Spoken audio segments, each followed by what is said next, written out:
for me alone, me not sell my land. But then, like I'm saying, I cannot get into the way of the development of the nation. So all I'm saying, it just dealt with me equal rights and justice, and I am gone. So the crisis start again. Simon just try to present to the people again. Now we hear where the government again moving in Panay and I with, well, at least, how you go say it, to take away an island, because the kind of deal that them trying to offer, as you see, many of us might see it in the papers, $10 a square foot. I mean, that had to be joke. They could never be serious. Now, let me talk about me and this. This piece of art here is everything. I've been here for 28 years. And this is everything I ever had, everything I ever owned. Now, as an African, as a Rastaman, I can tell you that this art is my modern creator, it's my originator, it's everything, right? Now, then, how do you just come without any prior notice to uproot people who've been creating their livelihood in this area, whether or not you want to transplant them? But we can't do these things like that, because, for example, I am here, I just come off a dry weather season where everything parched, I lost everything. Now, you come at the time when the rain comes, when I just trying to plant up. And then now, disregarding what I have to say, disregarding whatever offer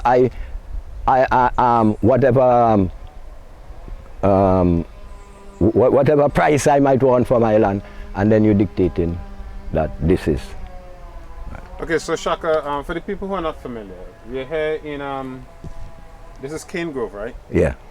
And originally this was farmland. Originally. Am I correct?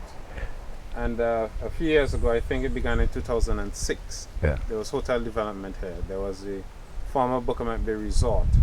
And yesterday, Wednesday, the government signed an agreement with Sandals for them to take over the resort. So, your farm, and I think two others. Is it 3 farms here? Three, yeah. 3 farms. You guys did not sell to the original No. Buccament Bay Resort? No. And is it that the government is now asking you to sell to them so that they can unsell the land to Sandals? Yeah. And they're offering you $10 a square foot for them? Yeah. Can you remember how much Harlequin offered? Harlequin offered me 1.4 mil. Do you know if Harlequin had offered you more than the government is offering you now? But of course, I mean, what the government is offering work out to what? Must be about $450,000 an acre. Because $450 an acre? yeah. Now, here we go on. It's a whole heap of juggling going on that I know they're trying to confuse and tie me up. Who's the day that you're speaking of? Who have you been interacting with? The government. Anybody Specifically the Minister of Finance. Camilo Gonzalez. Right. Now, he told me that my land was sold to me with clause. And then, so, land with clause is $150,000 an acre. Land without clause with $450,000 an acre, like by Punet. What is this clause that he's speaking of? And to help our viewers, you bought this land from the government. Yes. How long ago did you buy it? Well, I'm here about 28 years. I bought it about 2006, 2007, somewhere around there. That's when you finished paying for it? Yeah. But you came into possession of the land on the land reform program. Yeah. And you were given some time to pay for them. 30 years. 30 years. Yeah. And you completed the payment within the 30 years, Yeah. ahead of the 30 years. Yeah. Okay. Right. Now, on the land here, You're speaking about the clause. Tell us a little bit about the clause. The clause say I cannot build any dwelling house. I can't subdivide. Well, have you done any of that? no, I went to Mr. Carl John and I asked him if he is going to send the SSU down here to guard my produce. He said, he can't do it. I said, well then how are you going to tell me that I can build a house to secure my produce? He said, well, what kind of, I said, what kind of material, I don't know. But anyway, as you could see in the background, I just built a shanty, not in concrete. So it is for the security of my produce, of my property. And so I don't see that I violate any clause there, because I have to have something here to be here. Right, that's normal. When it comes to subdivide, I haven't done that. All of the land is still in my name. Now, in order for Harlequin to build down there in the front of the beach, it had to be that the clause for the land has been changed. What is this clause that you're speaking about? What did the clause say? Now, the land can be used for nothing other different to agriculture. No, okay. Let me give you a backdrop as I learn it.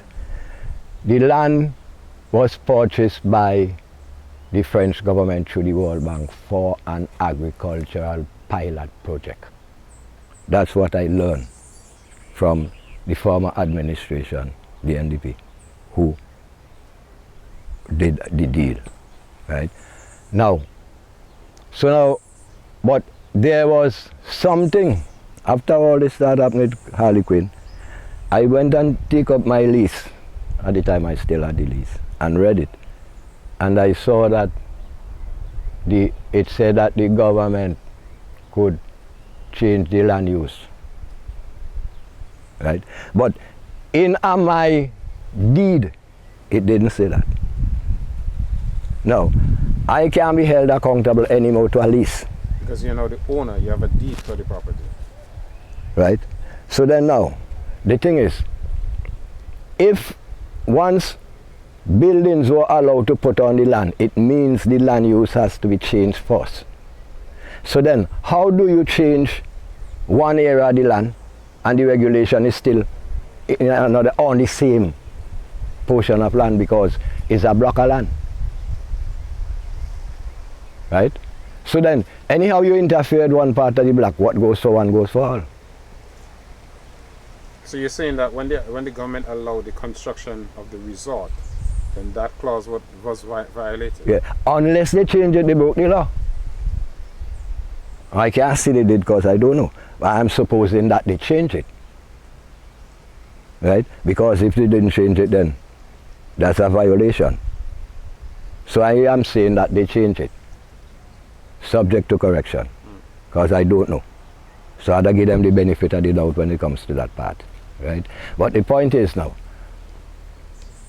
precedent was set here already, where people collect over $1 million for land. Was the size the same or similar? Well, yeah, size similar, some about the same thing. And also, over 10 years ago, you were offered more than $1 million for the land. Yes. And you're saying now that you've been offered $450,000 for an acre. An acre.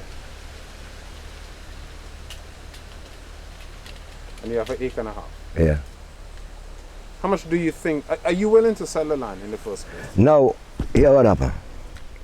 Selling land is really a blow to me, but I cannot get in the way of the development of the country and what the government wants to do. So come like, for me alone, me not sell my land. But then, like I'm saying, I cannot get into the way of the development of the nation. So all I'm saying, it just dealt with me equal rights and justice and I am gone. So once you get a fair price, I'm gone. You're gone. You're willing to sell once you get a fair I'm price. gone because I can't stand against the government. How can I? I mean, it's the nation you're talking about, you know. I can't stand in against the nation. The nation decide that they would benefit from that and that and that. I go look like what? I can't be against the nation. But then at the same time, I cannot be a victim. How much are you asking for your land?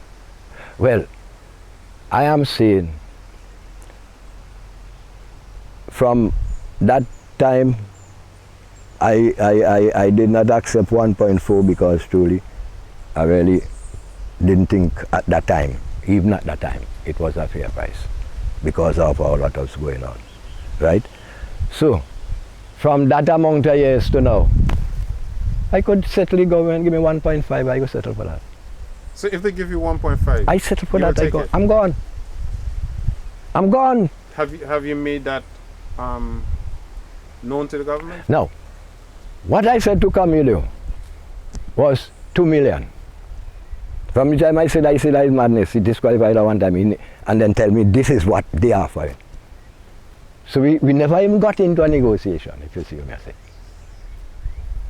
Because now you ask me where I want, I could tell you anything. Then I set a price, but then we get to reason because it's a negotiation. But if I say, I tell you that, and you just tell me my price crazy, and you telling me this is what? I mean, what is that? And then telling me you have the power to, what did just call it? Acquire? What is that? So he told you the state has the power to acquire the land? Told me that president set in Antigua. What was the last time you had a conversation with the government or any of its representative about the land? Who, me? Yes. Was that time when Camilo was when? Last week before? Last week, sometime ago there. So you're saying once the government makes you an offer of 1.5 million, which is just 100,000 more than what was offered to you more than 10 years ago, that you would accept it? I settled for Almost that. 15 years ago, that is. Yes. You would accept it. It's okay. It's no big thing. I don't understand in the way of the development of the country. Let me make that plain. Right? I don't want to be no one who trying to stumble development for the country. Just get that across plain. I am in support of what the government is trying to do to that point. Whether or not I agree with it, that's a different matter. Because not really my personal views that count right now. It is the nation. Okay? So it's at that point. Because what I think, okay, let me just add my personal view of the overall situation as what I think, right? Now I think as a people, we didn't learn anything from the coronavirus. I think because as a people, we should be insisting on the government to invest heavily in food security, which is our agriculture. Instead of taking fertile agricultural land and covering up in concrete to build hotels, when we already see what can happen in things like corona. You have hotels shut down, you have travel shut down, nothing in moving, trade shut down. Then, where we are in SVG right now, in cases like those, we are exposed to starvation because we will not be able to feed ourselves once our agricultural soil continue to deplete, or to go away from us. Now, we fought colonialism here for 200 years. How did we manage that? Because we were self-sufficient in food. It is only when they bring in well-trained slaves from these other countries who went in and track our food supply that we have no food now, so we have to surrender. And right now, to me, there's where my country is at right now. We have no food. So this specifically for the nation, we have to decide what we want. I mean, whether we want a nation that is sufficient in food, whether we want a nation that is, well, filled with concrete, that comes and goes whenever certain people dictate or whatever it goes. Because now, His Majesty Emperor Haile Selassie say, a nation without wealth is a nation without power and respect. What is the wealth of St. Vincent and the Grenadines? It's agriculture. So if we don't develop that wealth, then we will forever be a nation without power, authority and respect. Because we have to use what we have to get where we want. Every Vincentian, whether or not he does it, knows the importance of farming. I mean, it's something in our blood. We've been feeding ourselves for hundreds of years through that. So what is so different now?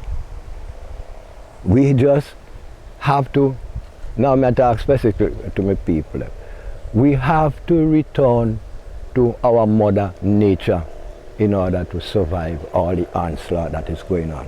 Because our people hear what goes on now. Now, I am an organic farmer. This farm is 100% organic, right?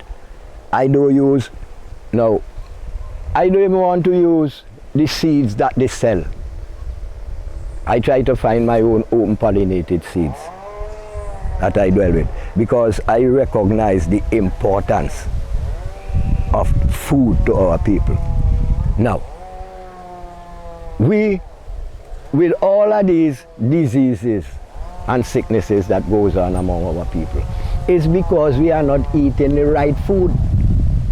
We are eating junk, imported junk and garbage, when we could produce better than that here. We used to do it before. What makes us stop? So this is what we have to understand now. In cases like these, we must be able to defend our land. For example, we jump up, the same government.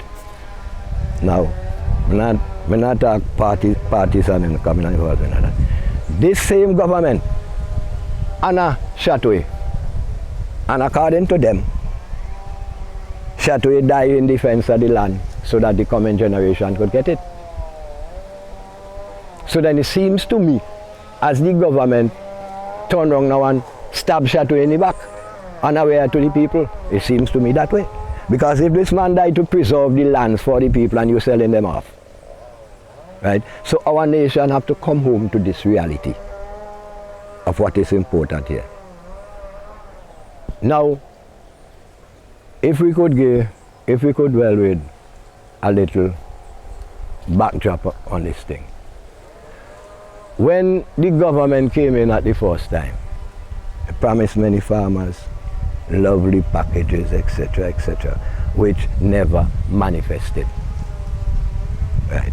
Now, then, in our story, Ames and them came to us and say, well, they were purchased land, etc. Okay, all right.